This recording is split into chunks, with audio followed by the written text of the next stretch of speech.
ఏమిటి?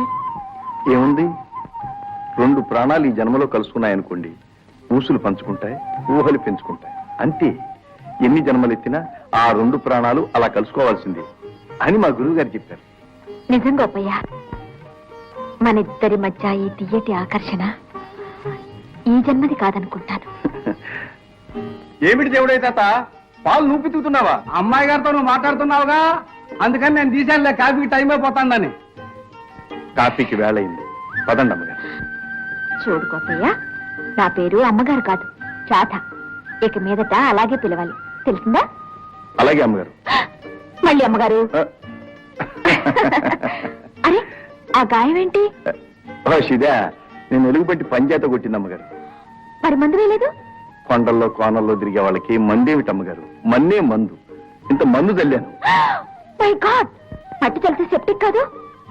టెప్టిక్ టెప్టిక్ అంటే నా తలకాయ. మందు వేస్తాను పద. పదమంటుంటే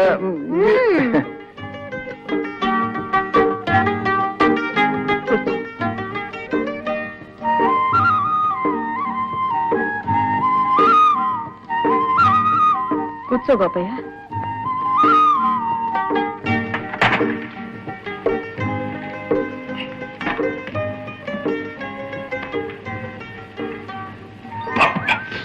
ఏ మంటగా ఉందా? చల్లగా ఉంది. చాలండి అమ్మగారు. టిఫిన్ తెచ్చాను అమ్మగారు. అక్కడ పెట్టు.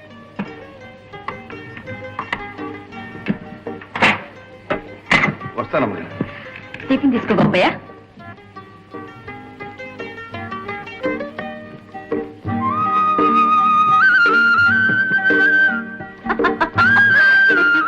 అన్నయ్య, ఏంటన్నయ్య పొద్దుెక్కిపోయింది, ఇంకా నువ్వు ఇక్కడే ఉన్నావు. దొడ్లో గొర్రెలేమో నన్ను ఏడిపిస్తున్నాయి. వస్తాను అమ్మగారు. అదేంటి గోపయ్య, టిఫిన్ తీసుకునేళ్ళు. జానకి, నువ్వు కూడా రా. వద్దమ్మ గారు, అవి తినడం నాకు రాదు. అమ్మగారు చెప్తే కాదనకూడదు. కూర్చో. తీసుకో, ఇంకోటి కూడా తీసుకో. ఒకటి చాలా అమ్మగారు. Thank you thank you. Thank sir, ఇవ్వరా?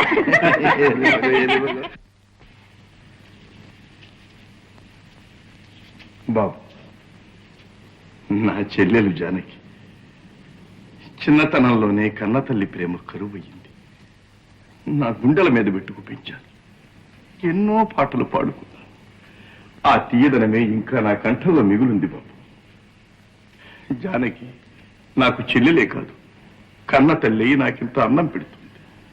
అటువంటి నా జీవిత సర్వస్వాన్ని ఈనాడు మీ చేతుల్లో పెట్టబోతున్నాను. ఏమిటో అనుకున్నాను, మీ గోపయ్య గడుచువాడేనయ్యా. నా సర్వస్వం అమ్మాయేనని కాడు కడిగి తన చేతులు కడుక్కోవాలనుకుంటున్నాడు. అవును బాబు, మా గోపయ్య అంతకంటే ఏమివ్వగలడు? ఆడి దగ్గర ఉన్నదల్లా మంచితనం ఒక్కటే. దాంతో కడుపు నిండదయ్యా. మా అబ్బాయి 10 ఎకరాల మాగానికి ఏకైక వారసుడు. మాకు మాగాణి లేకపోయినా మా జానకి బంగారం లాంటి మనసుంది బాబు. ఇంటి పనులు, వంట పనులు. సర్లే, ఆడపిల్ల ఇంటి పని చేయకపోతే పొలం పని చేస్తుందా? గోపయ్య, మొహమాట ఎందుకు? కట్నం 2000 చేసుకోమంటున్నారు పెరువాడు గారు. బాబు, గొర్రెలు కాసుకు బతికేవాడు అంత కట్నం ఎట్ట ఇస్తాడు బాబు? దానికి సమాధానం చెప్పవలసింది మేము కాదు. లేవండి లేవండి, ఇదేం జరిగేటట్లేదు. ఆగండి ఆగండి. కట్నమే కాదు, నా చెల్లెల కోసం ప్రాణమేమో అన్నా ఇస్తాను. ఉండండి బాబు. అమ్మా, ఎలా ఇస్తాం అన్నయ్య? మన దగ్గర ఏముందని ఇస్తాం? నాకు పెళ్లి వద్దు, ఏమొద్దు. వాళ్ళని పంపించి.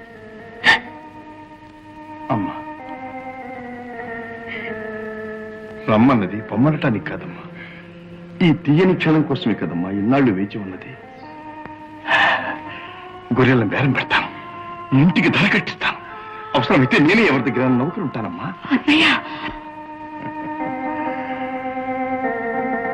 నువ్వు వెళ్ళాక ఈ ఒక్క ప్రాణానికి కావలసిందే ఉందమ్మా. ఎక్కడున్నా పట్టెడు అన్నం దొరుకుతుంది.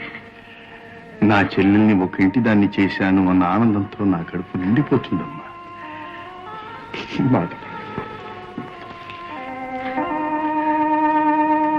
బాబు, 4 నెలలు గడివివ్వండి. ఈలోగా డబ్బు కూడబెట్టుకుని పెళ్లికి ముహూర్తాలు పెట్టించుకొస్తాను. అయితే ఇంకే అయ్యా, మరి తాంబూలాలు పుచ్చుకుంటే పోలా? ఓ అలాగే కానివ్వండి. గోపయ్య, ఆ తాంబూలాలు అయ్యగారికి అంది. అలాగే బాబు, తీసుకోండి బాబు. శుభం. మరి వెళ్ళొస్తాం గోపయ్య. కోత నాటికి పెళ్లి జరిగిపోవాలి సుమా. అలాగే బాబు. లేనైనా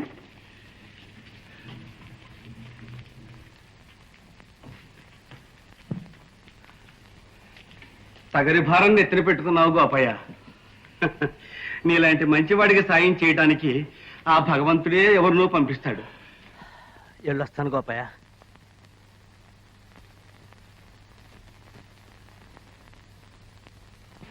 అమ్మగారు తమరా? రండి అమ్మగారు రండి. ఏ గోపయ్య, నేను మంచి సమయానికి వచ్చినట్టున్నానే. జానకి పెళ్లి కూతురు కాబోతుందన్నమాట. నా బంగారు కలలు పండబోతున్నాయి అమ్మగారు. ఏం జానకి, సిగ్గా? సిగ్గేంటమ్మా నమ్మకం? మీరే చెప్పండి. 2000 కట్నం ఇచ్చే బతికేనమ్మది. వాళ్ళకి సిగ్గులేక అడిగారంటే సరే. వీళ్ళ గారు ఉన్న కొంప గోడు అమ్మి నాకు పెళ్లి చేస్తారంట. పెళ్లి దీని కోపం అంతా నేను ఒంటరి వాడిని అయిపోతానని అమ్మగారు. లేకపోతే ఏంటన్నయ్య? అన్నం చేతిలో పట్టుకొని అరగంట పిలిస్తే గాని నీకు తిండే గుర్తురాదే. నేను లేకపోతే నీ ఆలనా పాలనా ఎవరు చూస్తారు? అట్టయితే ముందు నువ్వు పెళ్లి చేసుకొని నాకు వదినమ్మని తీసురా. నేను ఆవిడ చేతిలో పెట్టి నేను అలాగే వెళ్తాను. అవును గోపయ్య, జానకి చెప్పేది కూడా నిజమే. ముందు ఆ పని చేయరాదు? మీరు మంచివారే అమ్మగారు. ఈ బ్రతుకు అది ఒకటే తక్కువ. గోపయ్య, నువ్వే అనుకోకపోతే నేను ఒక మాట చెప్తాను. చెప్పండి అమ్మగారు. నీకు అభ్యంతరం లేకపోతే జానకి పెళ్లికి కావాల్సిన డబ్బు నేనిస్తాను. అమ్మగారు, మీకంత గొప్ప మనస్సుంది. అదే 10,000. నా చెల్లెల్ని నేను గర్వంగా పెంచుకున్నాను. ఆ ఘనత నాకే దక్కాలమ్మగారు. మరొకరి డబ్బుతో పెళ్లి చేసి ఆ ఆనందంలో పాలు పంచలేదు. అవును గోపయ్య, నే ఆదుకున్నాం అనుకున్నానే కాని నీ ఆత్మగౌరవాన్ని గురించి ఆలోచించనే లేదు. సరేలే, రేపు కనిపిస్తావుగా? రేపెక్కడ కనిపిస్తాడమ్మగారు? గంపెడు చీకటి నెత్తినేసుకొని కొండెక్కుతున్నావు. కొండెక్కడవా? ఎందుకు? అవునమ్మగారు, రేపు శ్రావణ పౌర్ణమి కదూ. ప్రతి పున్నమి నాడు కొండవతల వేణుగోపాల స్వామికి పూజలు చేయటం మా ఆచారం. అలాగా గోపయ్య, నేను అక్కడికి రావచ్చా? అలాగే అమ్మగారు.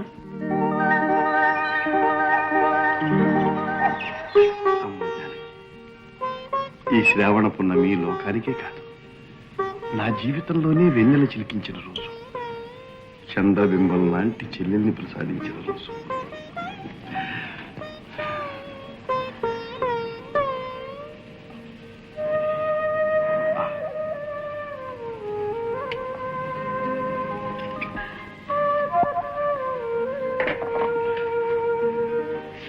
అది కాలాలు పట్టు స్మృతితో చల్లగా ఉంది.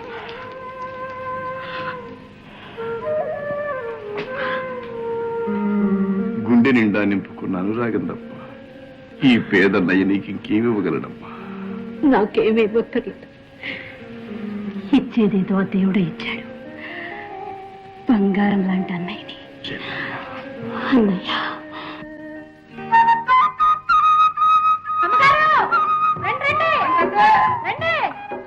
అమ్మగారు.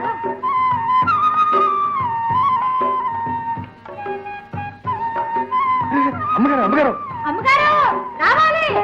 కార్లో తిరగడం కాదు, కాలినడక ప్రయాణం. రండి.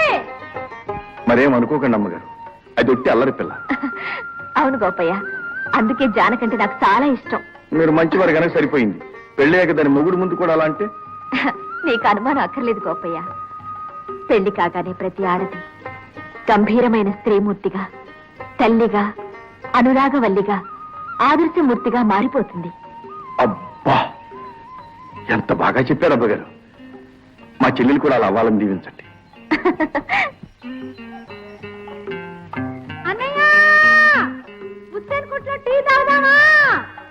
అట్టాగే అట్టాగే. పాప అమ్మాయి గారు కూడా అలసిపోయారు. ఏమిటి, నేను అలసిపోయానా? అలసిపోవటం ఏంటి అమ్మగారు, కనబడతా ఉంటే. సరే, నీకంటే ముందు నడుస్తాను. పందెం? పందెం. Okay okay. 1, 2. నేను 3 చెప్పలేను. చెప్పండి అమ్మగారు, చెప్పండి. 1, 2.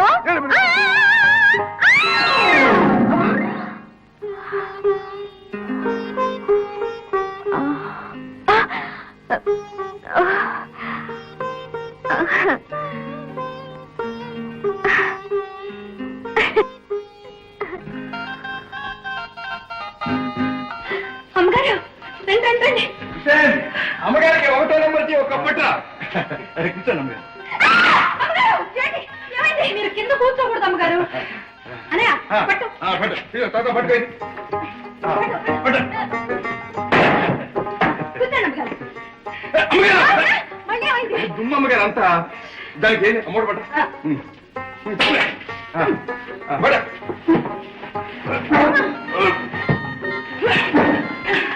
అబ్బా, ఏంటిదంతా? ఆపండి. గోపయ్య, ఏమిటిది? ఏం లేదు అమ్మగారు, బస్తీలో చల్లగా కూర్చుని ఎచ్చగా కాఫీ తాగే అలవాటు, అందుకని. ఇప్పుడు కూర్చోండి. కూర్చోనా? ఏంటి మళ్ళీ వచ్చింది? ఏం లేదన్నయ్య, అమ్మగారు మల్లెపూలు లాంటి బట్టలు కట్టుకున్నారు. ఈ బల్ల మీద కూర్చుంటే గల్లంతే. ఎక్కడైనా గోలు పట్టది. ఏమిటిది? మీకు తెలియదు అమ్మగారు, సంవత్సరం పొడుగుతా మా ఆవు పాలమ్మినా మీ బట్టల ఖరీదంత చేయదు. అందుకని నన్ను మీతో హాయిగా ఉండేవారన్నమాట. మాతో గడిపినంత మాత్రాన మీరు మాలో ఒకరైపోగలరా? కాలేనంటావా? కావాలనుకోవటం మీ గొప్పదనం అమ్మగారు.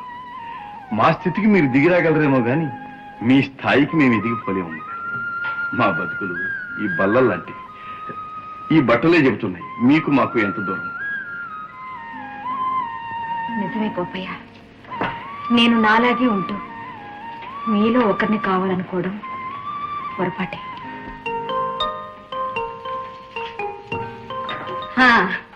అమ్మగారు అస్సదియ్య, అస్సలు మాలాగే ఉన్నారు. ఇప్పుడు పట్నం వాళ్ళు చూస్తే అస్సలు గుర్తుపట్టలేరు. జానకి, జానకి, అమ్మగారేది? జానకి, చూచావా మనలో ఒకరు కావాలని అమ్మగారు ఎంత ఆదుద్దా పడుతున్నారు. రంగుల కల్లా రాధమ్మ గారు వచ్చారు. నా మాటకి పాటకి, ఆ మాటకొస్తే నా జీవితానికే కొత్త వెలుగునిచ్చారు. జానకి, అమ్మగారు నన్ను గురించి నీతో ఏమైనా అన్నారా? ఏమిటి మాట్లాడవు? కొత్త పెళ్లి కూతురులా ముడుచుకుపోయావు.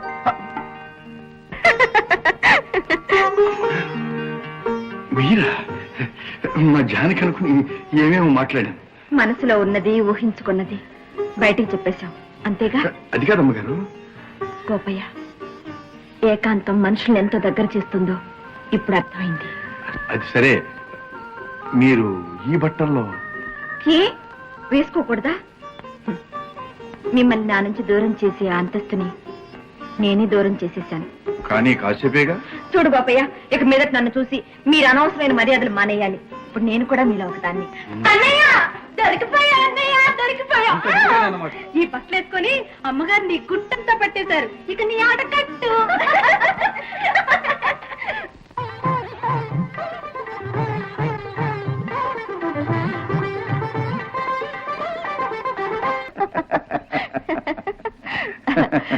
అవును, ఈ తెలిసిందంతా నిజం అవుతుందని ఎలా తెలుస్తుంది? అది చెప్పడానికి నేనెవరిని?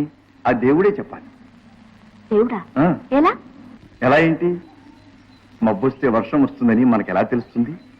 అలాగే మనకు అర్థం కాని విషయాలన్నిటికీ ఆ దేవుడే అందమైన గుర్తులు పెట్టాడు. చెప్తాగా, పదండి.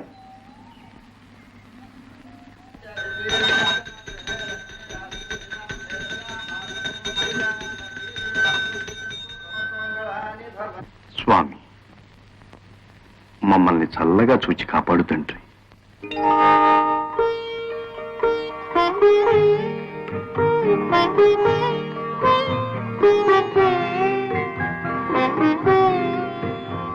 భగవంతుడు మీ కోరిక మన్నించి మీ దాంపత్యాన్ని చల్లగా దీవించాడు.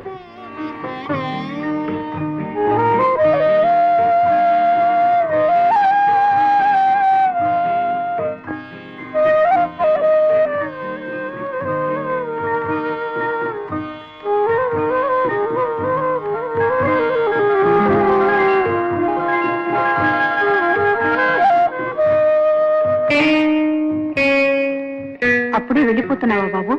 వెళ్ళాలమ్మా, కొత్త నాటకం ప్రాక్టీస్ చేయాలి. కాంట్రాక్టుల మీద కాంట్రాక్టులు వస్తున్నాయి. ఈ బాదరబంది అంత నీకెందుకు బాబు? 10 మందిని పోషించగల అంతస్తు ఐశ్వర్యం ఉంది. నువ్వు ఇలా తిరగడం నాకేం నచ్చలేదు. మనిషికి ఆనందాన్ని ఇచ్చేది కేవలం డబ్బొక్కటే కాదమ్మా, ఇంకేదో ఉంది. ఆ నిజం నువ్వు నమ్మితే నన్ను ఇలా ఒంటరిగా విడిచిపోవు. అంటే ఏమిటో నేనే చెప్పాలా బాబు? ఈ వయస్సులో నీ కోరుకునేది ఏమిటో నీకు తెలియదా? నువ్వు ఇంటివాడివైతే అమ్మా మనం అనుకుంటే సరిపోతుందా? నా పాట వినొచ్చేది నా దేవత కాక మరి ఎవరుంటారు? తమాషాగా ఉంది. నీ పేరు? గోపయ్య. ఏ పేరు బాగాలేదా? ఆ? ఇంత బాగుంటుంది అనుకోలేదు. అందమైన వాతావరణం, చేతిలో వేణువు, గొంతులో మాధుర్యం. నువ్వు నిజంగా గోపయ్యవి. అయితే నీ దేవతే వచ్చి నీ కళ్ళ ముందు నిలబడుతుందంటావు. ఎందుకు దిగిరాదమ్మగారు? ఒళ్ళంతా కళ్ళు చేసుకుని మనసంతా మాట చేసుకుని పిలిస్తే ఒక దేవత ఏమిటమ్మగారు? ఆ దేవుడే దిగి రావాలి. నువ్వు పెద్ద ఫిలాసఫర్ లాగున్నావే. అదేమిటమ్మగారు? అంటే వేదాంతి. ఆయన ఎవరు? మనసులో ఊహించుకున్న నిజాన్ని కళ్ళ ముందు చూడాలనుకోవడం వేదాంతం. చూసేవాడు వేదాంతి. అంటే నువ్వు చాలా తెలివిగలవాడు.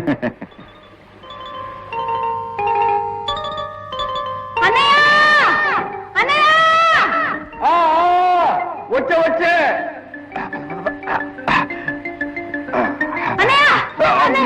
ఏమిటమ్మా? ఎవరో దొరకానమ్మా రాధార్ బంగ్లాలో దిగిందట. దేవుడయ్య తాతయ్య వచ్చి చెప్పాడు 2 పూట్ల 2 సేరు పాలు కావాలట. ఆ? 2 సేర్ల పాలే? అయితే ఎవరు గొప్పారే అన్నమాట? ఎవరో పట్నం నుంచి వచ్చిందట. దేవతలా ఉందట. దేవత? ఆ, అయితే అమ్మాయి గారేమో చూడు. ఎవరు? కనపట్టాలా? రారా. అమ్మగారు మా జానకమ్మ. అంటే అంటే మా చెల్లాయమ్మ అమ్మగారు. అబ్బా, ఎంత అందంగా ఉన్నారమ్మగారు. దండాలమ్మగారు. ఇదిగో జానకమ్మ, అమ్మగారు నన్ను గురించి ఏమన్నారు తెలుసా? నేను చాలా తెలివిగలవాడినంట. ఇంగిలి పీసులో ఇంకేమేమిటో అన్నారు. అమ్మగారు మా జానకమ్మ ఏంటని చెప్పండి. ఫిలాసఫర్. అది నేనంట. తెలిసిందా? యాత్తు. ఓ వెరీ గుడ్. Thank you. అమ్మగారు అమ్మగారు మా జానకమ్మకి ఇంగ్లీష్ బాగా వచ్చు అమ్మగారు. 4 ఏళ్ల క్రితం ఒక ముసలి ద్వారా ఆ బంగాళాలు దిగినప్పుడు నేర్పించాడు. అలాగా? ఇప్పుడే దానికి అర్థమైపోద్ది అమ్మగారు.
భయపడకండి, అది పారిపోయింది. మీరు వెళ్ళండి. థ్యాంక్స్.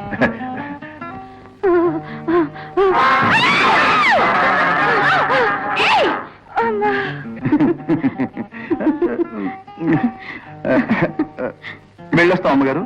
పద్యానికి పద. వస్తాం అమ్మగారు.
అరే ఏమిటా నవ్వు?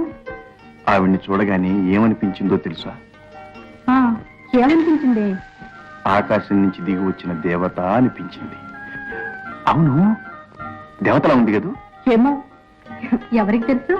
ఎవరికో తెలిసేదేమిటి, నాకు తెలుసు. అచ్చం అలాగే ఉంది. సరే బాబు, అలాగే ఉంది. ఆవిడేదో ఆకాశం నుంచి దిగొచ్చినట్టు ఇప్పటికి 100 సార్లు చెప్పావు. ఆవిడే అందంగా నవ్వుతుంది, తీయగా మాట్లాడుతుంది. ఆవిడ జడ బారుగా తాచుపాములా ఉంటుంది. ఆవిడ కళ్ళు నక్షత్రాల్లా మెరుస్తాయి. నడిస్తే ఎలా ఉంటుంది? పిల్లగాలికి కదిలే మల్లె తీగలా ఉంటుంది. ఆహాహాహా. ఆవిడ మీద పాట రాయింది, నీకు నిద్రే పట్టేటట్లేదే. ఆవిడ మీద నేను పాట రాయటం, ఆవిడే పాటకి పల్లవిలా ఉంటుంది. అతను పాటలు కూడా రాస్తాడా? పాటలు రాయటం అడిగి వచ్చమ్మ గారు. నోటికొచ్చిన పదాలు పాడతాడు, మనసులో ఉన్న మాటలు చెప్తాడు. ఏదో ఆడిదంతా ఊసిపోనేవారు అమ్మగారు. అంత ఈజీగా తీసిపారేకు. అతని పాట వింటుంటే ఏదో తన్మయత్వం కలిగింది.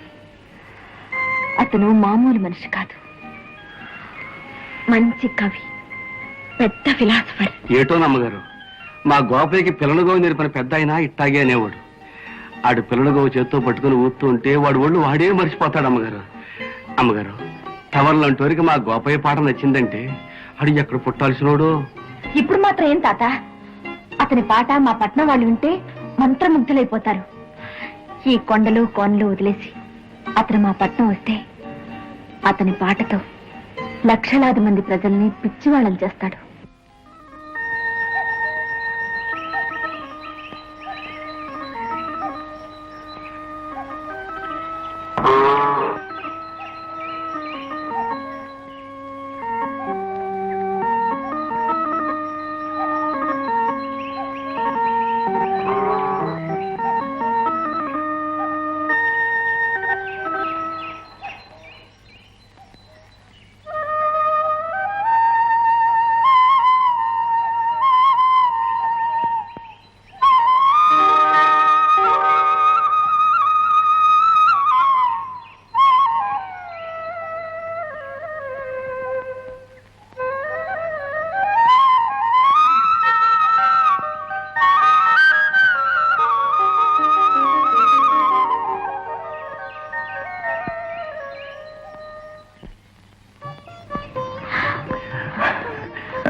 అమ్మయ్య.